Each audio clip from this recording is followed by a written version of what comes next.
rest of me is down.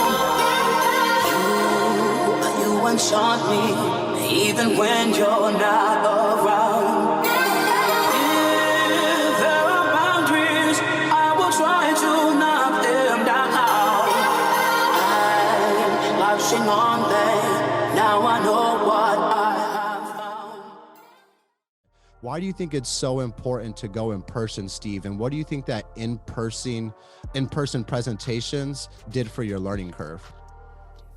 Yeah, totally. Look, everything we do with Zoom and the phone, it's cool, but I look at it like it's a filler, right? Meaning I sold 2 policies this morning, so I'm already 2,200 into the week off of call transfers, which is great.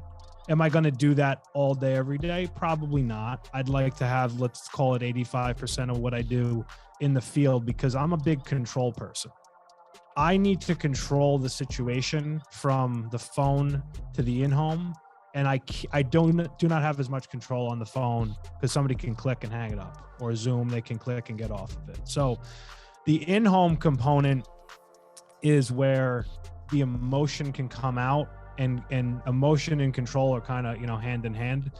In the house, I can definitely steer and guide you by asking the right questions to where I want you to go, and really like you want me to take you. It's just sometimes people throw up these smoke screens, but the field and in person to me is always going to be the bread and butter. And then the other things we do are going to be like the filler, but it's great to have the options 100%.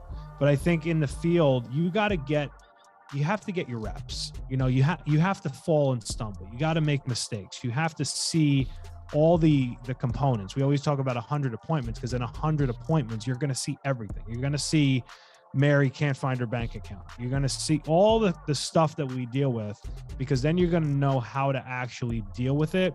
And I think the tough thing for new agents is they quit too early. You know what I mean? Like they're right on the cusp of getting there, and then they just don't keep going. And the money's made, and I get it, everybody's got bills, but the money is going to be made. You just have to focus on, how do I get through all the learning curves? And then the other thing within homes is it's just, you just have to do it. Like a lot of people are getting ready to get ready.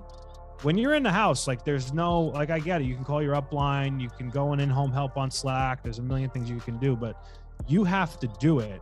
And it makes it where, like, when you have to do it, you'll do it, and then you'll be successful because you did it yourself. And it wasn't, I relied on a million other people, let's say. It was me there with the people trying to figure out what their issues are and getting them what they need. Yeah, I think it's so important. I don't think I could sell over the phone if I didn't ever sell in person.